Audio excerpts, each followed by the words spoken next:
యెహోవా యెజ్రెయేలుకు ఆజ్ఞాపించిన మోషే ధర్మశాస్త్ర గ్రంథము తెమ్మని ఎజ్రా అను శాస్త్రితో చెప్పగా. చూసారా? ఎజ్రా వచ్చాడా? సమకాలికులు. సో, నెహెమ్యా గారు ఉన్న టైంలో కూడా ఎజ్రా గారు శాస్త్రిగా ఉన్నాడు. సో, అట్ ది సేమ్ యాజకులుగా ఉన్నాడు. సో, శాస్త్రి, యాజకుడు అనగానే ధర్మశాస్త్రాన్ని ఖచ్చితంగా తెలిసినోడు. చాలా తెలివైనోడు ఎజ్రా. ఇంటెలిజెంట్ అంటాం చూసావా? అదనమాట. అంటే ధర్మశాస్త్రాన్ని కంప్లీట్‌గా అవగాహన కలిగిన వాడు. అందుకనే జరిగిన ప్రతి సందర్భాన్ని పాయింట్ ఔట్ చేసి, వస్త్రాలు చింపుకొని బాధపడి, హెచ్చరించి ఆ! ఇజ్రాయేల్ ప్రజల్ని, అయ్య బాబోయ్! మీరు ఎంత పని చేశారు? చెరకెళ్ళినప్పుడు ఆళ్ళని పెళ్లి చేసుకుంటారు. ధర్మశాస్త్రం ఏమో తెలుసా? ఇలా ఉంది. అన్యుల్ని పెళ్లి చేసుకోకూడదు అని ఎంత బాధపడ్డాడో? ఎంతలా అంటే చేసుకున్న వాళ్ళని పిల్లలున్నా గాని వదిలి వచ్చేసేంతగా. అంటే దేవుని వాక్యానికి ప్రాధాన్యత ఇచ్చారు ఈ రోజా. దేవుని వాక్యాన్ని దేవుడు ఏదైతే వద్దన్నాడో అదే చేస్తున్నారు ఈ రోజుల్లో. ఈ డిసెంబర్ అంతా అదేగా చేసింది. అవునా? దేవుడు ఏదైతే వద్దనుకున్నాడో, దేవుడు ఏదైతే చెప్పలేదో, అన్ని చెప్పినోడు దీని గురించి చెప్పడండి. నా కుమారుని మీకోసం ప్రాణం పెట్టి నా కుమారుని జన్మదిన వేడుకలు చేయండి ప్రతి సంవత్సరం చెప్పడా? ఆ?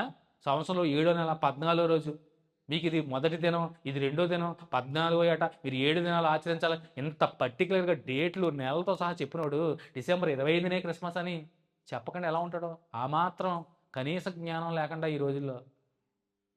అది రోమీల పండుగని ఎంతమంది చెప్తున్నారు? నేను కాదు, నాకు గొంతెంచుకుని నేను కాదు, చాలామంది సేవకులు, పెద్ద పెద్ద వారు కూడా ఉన్నారు. వారు కూడా బల్లబుద్ధి చెప్తున్నారు. చెప్పంది ఇది. నేను కూడా చెప్పాను ఆరాధనలో, రోమీల పండగ ఇది. రోమీలు ఎలా కాలక్రమేణా క్రైస్తవ మతంలోకి వచ్చారు. సూర్య దేవతని 25వ తారీఖున పండగ చేసుకుంటారో దాన్ని వాళ్ళు క్రైస్తవ మతంలో వచ్చిన తర్వాత క్రీస్తు పుట్టినరోజుగా చేసేదానికి ఎందుకు క్యాలిక్యులేషన్స్ దేవుడు చెప్పనప్పుడు?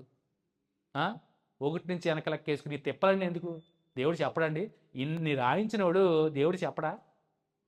మరణాన్ని ప్రచురం చేయండి అని ప్రభువే చెప్పినప్పుడు, నేను వచ్చేంత వరకు నా మరణాన్ని మీరు ప్రకటించండి అని చెప్పినప్పుడు మీరు ఏం చేస్తారు? మరణాన్ని వదిలేశారు. ఏటా ఆచారంగా చేసుకుంటున్నారు. అదే. ఎందుకంటే ఖచ్చితంగా వాక్యం తెలిసిన సేవకుడు ప్రతి సందర్భంలో బాధపడతాడు. ఎజ్రా బాధపడలేదా? ఒరేయ్ బాబు మీరెళ్లి అన్యులు పెళ్లి చేసుకొని వచ్చేసారు. ఆ! దేవుడు మిమ్మల్ని కనికరించాడు. మీరొచ్చి చూసేటప్పటికి ఆళ్ళందరిని చూడగానే ఆళ్ళు ఇజ్రాయేలు కాదు. భార్యలు, పిల్లలు మొత్తం అందులో యాజకులున్నారు, హేమహేమీలున్నారు, ప్రధానులున్నారు, యాజకులున్నారు. అంటే పాస్టర్ గారులు కూడా ఎళ్లి పెళ్లి చేసుకొని వచ్చారు. ఆళ్ళతో మమేకమై 70 ఏళ్ళు సహవాసం మరి. కలిసిపోయారు. ఎంత బాధపడ్డాడు ఎజ్రా? వాక్యం తెలిసినోడు కనుకనే ఖండించాడు. వాక్యం తెలిసిన సేవకుడు ఖచ్చితంగా క్రిస్మస్‌ని ఖండిస్తాడు. ఖచ్చితంగా ఖండిస్తాడు. లేనిది ఎందుకు చేసుకుంటున్నారు? చేస్తున్న దేవుడికి